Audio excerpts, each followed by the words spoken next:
사법농단의 정점이자 총책임자로 지목된 양승태 전 대법원장이 오늘 새벽 결국 구속됐습니다. 네, 한편 미국 그랜드 캐니언에서 추락해 중태에 빠진 한국인 박준혁 씨의 국내 송환 문제를 놓고 찬반 논란이 가열되고 있는데요. 네. 오늘 관련 내용을 김성훈 변호사와 함께 짚어보겠습니다. 어서 오십시오. 안녕하세요. 네, 안녕하세요. 네, 어떻게 보면 전 국민적인 관심사라고 했어도 과언이 아닐 텐데 사법농단 사건의 정점에 있는 인물이죠. 양승태 전 대법원장이 결국 구속이 됐습니다. 네. 헌정사상 처음으로 사법부 수장이 검찰 피의자 소환에 이어서 구속까지 된 건데 법 쪽에서는 이제 예전에는 일단 사법 불신 같은 걸 우려 등의 이유로 기각될 것이다 예상이 많이 있었는데요. 네. 구속이 된 건데 일단 구속 배경부터 좀 짚어볼까요? 예. 네, 사실 저희가 먼저 원칙부터 봐야겠죠. 네네. 구속의 원칙은 형사소송법 70조에 규정을 하고 있습니다. 그래서 혐의 사실이 상당 부분 소명이 되고 사안이 중대하고 또 도주 및 증거인멸의 우려가 있는지 여부를 보게 됩니다. 네, 이 사안이 중대한 사안이라는 거에 대해서 사실은 모두가 인정하고 있죠. 네. 그리고 도주의 우려가 사실은 없다는 부분도 공히 인정하는 부분입니다. 네. 그 남은 부분은 무엇이냐면은 과연 혐의 사실에 대해서 얼마만큼의 소명이 이루어졌는지, 예. 그리고 증거인멸의 우려가 있는지, 그러니까 구속을 해서 재판을 진행해야 할 만한, 수사를 진행해야 할 만한 어떤 증거 보존의 필요성이 있는지 이 부분이 가장 핵심적인 쟁점이 되었다고 보시면 됩니다. 예, 그렇군요. 여기서 말하는 증거인멸이라는 게 뭐 주변인들에게 진술을 뭐 번복하는 걸 강요한다던가 뭐 말 맞추기 뭐 이런 것들까지도 포함이 되는 부분입니까? 네, 맞습니다. 지금 사실 이런 사안 같은 경우에는 굉장히 은밀하게 이루어진 부분들이 많이 예. 있기 때문에 사실 관련 증거의 아마 대부분이 진술 증거일 가능성이 예. 높습니다. 관련자들의 진술인데요. 이 진술하시는 분들은 거의 대부분이 이제 법관들의 가능성이 있고요. 네. 그리고 양 전 대법원장과 이제 후배로서의 관계 그리고 지위로서의 관계가 있기 때문에 네. 이런 부분들이 혹시라도 향후 진술 번복이라든지 이런 부분에 영향을 미칠 수 있는 우려가 있지 않을까라는 부분이 판단의 요지 중에 하나로 포함되었다고 보여집니다. 네, 양 전 대법원장을 놓고 이제 이번 사태의 최종 결정권자이자 책임자다라고 주장을 검찰이 해왔는데 이 주장을 그렇다면 법원이 다 수용한 거다 이렇게 이해를 하면 되겠습니까? 사실 저는 좀 그 부분에 대해서는 좀 다른 의견인데요. 그러니까 우리가 사실 여론에서 검찰에 소환이 돼서 포토라인을 쓰고 영장이 발부돼서 구속이 되면은 마치 모든 절차가 끝난 것처럼 약간 그렇게 여겨지는 경향성이 있습니다. 네. 사실 구속이라는 거는 앞으로의 수사와 공정한 재판을 하기 위해서 필요한 인신 구속의 필요성 여부만을 결정을 하는 것이고요. 물론 그 과정에서 범죄 사실에 대한 소명이 이루어지는지도 중요한 요건이 되긴 합니다. 네. 사실은 이 사건이 굉장히 중요한 사건 아니겠습니까? 그래서 이 사건의 실체적인 진실이 무엇이고 그것을 법률적으로 어떻게 판단해야 하는지 굉장히 중요한 국가적인 문제입니다. 이제 그거를 규명하는 수사와 재판의 여러 과정의 시작점이 하나 결정됐을 뿐이지 네. 이제 나머지 부분들은 다소 좀 길고 지루하지만 예. 공정한 절차를 통해서 밝혀질 내용이라고 생각합니다. 예. 그렇다면 이제 저희가 구속에 대한 부분만 놓고 보면은 이 조서 검토에도 상당한 시간을 할애했고 직접 그렇죠. 영장 실질 심사에도 참석을 하지 않았겠습니까? 네. 그럼에도 불구하고 구속이 됐다는 부분에 대해서도 어떤 전략을 취했기에 이런 결과가 나왔는가에 대한 부분도 저희가 좀 생각을 해봐야 될 것 같은데요. 네, 사실은 그 형사 사건이라고 하더라도 종류마다 대응 전략들이 다를 수밖에 없습니다. 예. 네, 본 사안 같은 이런 사건 같은 경우에는 관련 여러 사람들에 대한 상세한 진술 조사가 미리 이루어진 상태에서 이제 최종적으로 이제 피의자를 소환하는 이런 구조로 이루어졌거든요.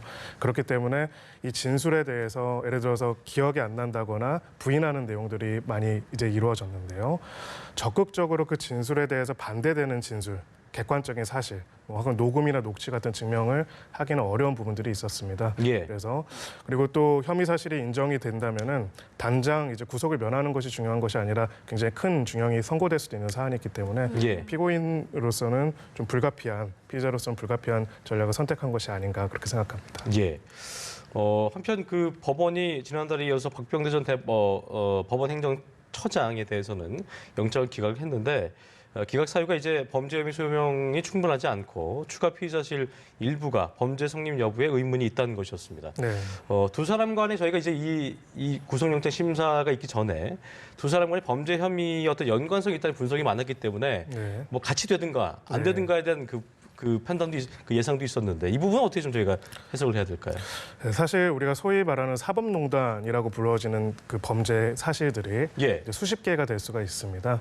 그 수십 개 되는 사실 중에서 대부분의 내용들이 이제 양전 대법원장과 관련돼 있는 부분들이라고 이제 검찰이 주장을 하고 있고요. 예. 다만 이제 각 대법관들이 관여한 정도와 내용들은 좀 다른 부분이 있다라고 알려지고 있습니다. 네. 그리고 이제 1차 그 영장 청구가 기각되지 않았습니까? 예. 그리고 2차 재청구를 할 때는 사실 재청구를 담당하는 판사로서는 1차 청구 당시와 지금의 추가로 재청구한 사유 사이에 얼만큼의 증거 보강이나 구속의 필요성이 증가되는지를 판단할 수밖에 없습니다. 근데 지금 알려진 내용에 따르면은 검찰이 새롭게 영장을 청구한 내용들은 사법 기록, 이제 성사 기록을 무단으로 열람하거나 그런 내용들이기 때문에 상대적으로 기존의 혐의 사실에 대해서 했던 부분에 비해서는 크게 다르지 않다. 그렇죠. 상대적으로 중대성이 크지가 않기 때문에 그 부분에 대해서는 기각이 되지 않았나 그렇게 생각합니다. 예. 네. 자, 그러면 이제 구속된 양 전 대법원장이 어떻게 생활하는지도 궁금한데요. 그렇습니다. 일단은 독거실에 배정이 됐다라고 하더라고요. 이게 좀 예우 차원에서 진행이 된 겁니까? 네, 저는 사실은 두 가지가 다 있다고 생각합니다. 네. 애우도 있고요. 향후의 수사와 재판 절차를 위해서 한 부분도 있다고 생각을 합니다. 근데 대부분 이제 홍거실에 이제 배치가 되긴 하는데요. 이제 만약에 이런 상황에서 이제 홍거실에 배치가 된다면은 네. 이것이 또 정상적인 수감 생활을 통해 가지고 수사랑 재판이 이루어지기 좀 어려운 부분도 있지 않겠습니까? 그래서 애우뿐만 아니라 이제 공정한 수사와 재판 절차 두 가지 측면들도 같이 고려하지 않았을까 그렇게 생각합니다. 예. 박 전 대통령 때보다는 조금 이제 작은 곳인 것 같더라고요. 예, 알려진 예. 바에 따르면 한 1.9평 정도 네, 되는 6제곱미터 정도라고 하던데. 예, 그렇습니다. 그럼 뭐 그런 건 뭐 배정 크기에 대한 배정은 뭐 어떻게 네. 이루어진 겁니까 그런 건요? 사실은 그게 뭐 정해진 애교도 없고요. 없고요? 예, 그리고 70년 만에 처음 있었던 일 아닙니까? 예, 그러니까 이제 서울구치소도 가지고 있는 가용하는 자원 상황에서 예. 이제 하지 않았을까 그렇게 생각하고 있습니다. 예. 미결 수용되신 분이 됐는데 이제는 그럼 앞으로 평일엔 변호인 접견이 이루어지는 것이고 주말엔 되지 않는다 하더라고요. 네. 그리고 검찰 수사도 이제 뭐 어제는 예상이 이제 이르면 오늘부터도 이뤄질 수 있다 얘기했었습니다만 앞으로 검찰 수사가 속도를 낼 텐데 네. 방문 조사가 아니고 이제 검찰로 오게 되겠죠? 어떻게 좀 절차가 이루어질까요? 예, 구치소에 직접 검찰이 가서 조사를 할 수도 있고요. 네. 그리고 또 검찰로 소환을 할 수도 있습니다. 두 가지 방향이 다 가능한데요. 일단 방향의 가장 중요한 부분은 사실 이 수사 절차와 영장실질심사 자리를 거치면은 피고인 측의 변호인, 피의자 측의 변론 전략이 어느 정도 노출될 수밖에 없습니다. 예. 그래서 이제 적극적으로 증거를 탄핵하고 반박한 부분들, 불일치한 부분들을 중심으로 증거를 보강할 거고요. 만약에 필요할 경우에는 관련 진술자와의 대질까지도 이루어질 가능성이 있습니다. 알겠습니다. 자, 저희 다음 이슈로 넘어가 볼 예. 텐데요. 한국인 한 명이 이 미국 그랜드 캐년에서 추락을 해서 중태에 빠졌습니다. 근데 일단은 지금 이 한국인의 귀국을 놓고 여러 가지 지금 좀 논란이 있는데요. 먼저 어떤 일이었는지부터 정리를 좀 해볼까요? 네. 네, 일단은 그 캐나다에서 유학 중이다가 이제 미국에서 여행사 상품을 통해서 여행을 하던 그 25세 박준혁 씨죠? 박준혁 씨죠. 예. 박준혁 씨가 그랜드 캐니언 관광 중에 이제 추락을 해서 지금 중태에 빠진 그런 사안인데요. 예. 일단 이거와 관련해서 이제 미국에서 과다한 치료비가 또 들고 있고 또 이송에도 많은 비용이 부담이 되고 또 관련돼서 누가 책임을 져야 하는지도 지금 논쟁이 되고 있는 것으로 알려져 있습니다. 예. 일단 보니까요. 지금 치료비 얘기하셨는데 이게 네. 뭐 의료 체계가 저희가 다르니까 그 미국에는 병원비 비싸다 이런 얘기도 하잖아요. 네. 그런데 이게 10억 원이 넘는 치료비에다가 국내 이송하는 것만 2억 원이 소요된다는데 이거는 굉장한 차이가 나는군요. 이거 네, 그게 사실은 지금 굉장히 중태라고 할 수 있을 만큼 심각한 부상이기 때문에 더 큰 네네. 부분도 있지만요. 예. 단순한 어떤 치과 치료가 필요한 부분이나 단순한 골절 같은 경우에도 한국과는 비교가 안 될 정도로 높은 의료비가 드는 것으로 알고 있습니다. 그렇군요. 네. 지금 이 책임 소재에 대한 부분이 사실 이제 문제의 시발점이라고도 볼 수 있을 것 같은데 그렇습니다. 이게 이제 개인의 사고이냐, 그러니까 개인의 사고냐를 두고 책임을 어디서 지어야 하는가에 대한 이야기가 나오고 있습니다. 이런 걸 어떻게 좀 책임 소재를 가려야 되는 겁니까? 주장이 좀 엇갈리더라고요. 네, 예. 사실 원칙적으로는 이제 객관적인 사실이랑 당사자 간의 계약 관계부터 봐야 하는데요. 이제 그것이 확인되지 않은 상태에서 일반론에 따라서 말씀을 드리자면 여행사로서는 여행 상품을 이용하는 고객들의 안전을 배려하고 그 의무를 위반했을 경우에 손해를 배상할 책임이 있습니다. 그래서 사실 그랜드 캐니언을 이분은 처음 가본 거겠지만 여행사로서는 잘 알고 있지 않겠습니까? 예. 그래서 그게 중태가 발생할 수 있는 위험성이 있는 장소라면은 당연히 고객이 위험한 행동을 하거나 위험한 상황에 처하지 않도록 배려할 의무가 있고요. 근데 이제 여행사 쪽에서 주장하는 거는 지금 뭐 셀카를 찍는 듯 지시를 따르지 않아 가지고 다친 것이다 주장을 하고 있는데 이게- 이거는 우리 법률적으로 봤을 때는 1차적으로는 여행사의 책임이 있지만은 예. 그 손해배상 책임의 범위를 산정함에 있어서 과실상계 등의 방법으로 책임 범위를 제한할 수 있는 사유가 될 수 있지 않을까 그렇게 생각합니다. 그렇군요. 일단 근데 여동생이 얘기를 한 거에 대해서는 그 셀카 얘기했었습니다만 구조 당시에 이제 점퍼 안에 휴대전화가 있었기 때문에 진술이 엇갈리는 부분이어서 네. 어쨌든 단독 행동으로 그렇게 하다 떨어졌던 여행 상품을 갖고 그걸로 그렇습니다. 여행 도중에 다친 거기 때문에 네. 여행사도 책임에서 완전히 좀 자유로울 수 없다는 지적이 있더라고요. 이 맞습니다. 부분은 어떻게 봐야겠습니까? 네, 일단은 여행사는 아까 말씀드린 것처럼 여행 상품과 또 여행지에 대해서 훨씬 더 잘 알고 있는 전문가들 아니겠습니까? 그렇죠. 그렇기 예. 때문에 당연히 안전배려 의무를 1차적으로 부담해야 하는 게 맞고요. 근데 이제 다만 이제 이 사건 여행사 같은 경우에는 한국 여행사인지 미국 여행사인지 좀 확인이 되지는 않았는데 그 계약 내용이나 또 법인 형태에 따라서 중거법이 또 달라질 수가 있습니다. 예, 그래서 거기에 따라서 또 해석이 달라질 수 있다라고 생각합니다. 네. 이게 보니까 유학생 보험도 네. 사고 나기 5일 전인가 왜 네. 그 만료됐다 그러죠. 아, 그렇나요? 저는 이제 그 그거는 얘기를 보도에서 못 봤는데요. 있었는데 예. 그러니까 지금은 국민들 입장에서는 청원이 이것도 올라왔기 때문에 너무나 안타까운 상황이잖아요. 이게 만약에 네. 제 가족, 뭐 제 친구, 제 지인, 뭐 가족이라 생각을 한다면 너무나 안타까운 상황인데 방법적으로 이제 이거를 국민청원 글이 올라왔을 때 저랑 뭐 공방이 이루어지고 있는데 그 부분은 네. 좀 어떻게 보셨어요?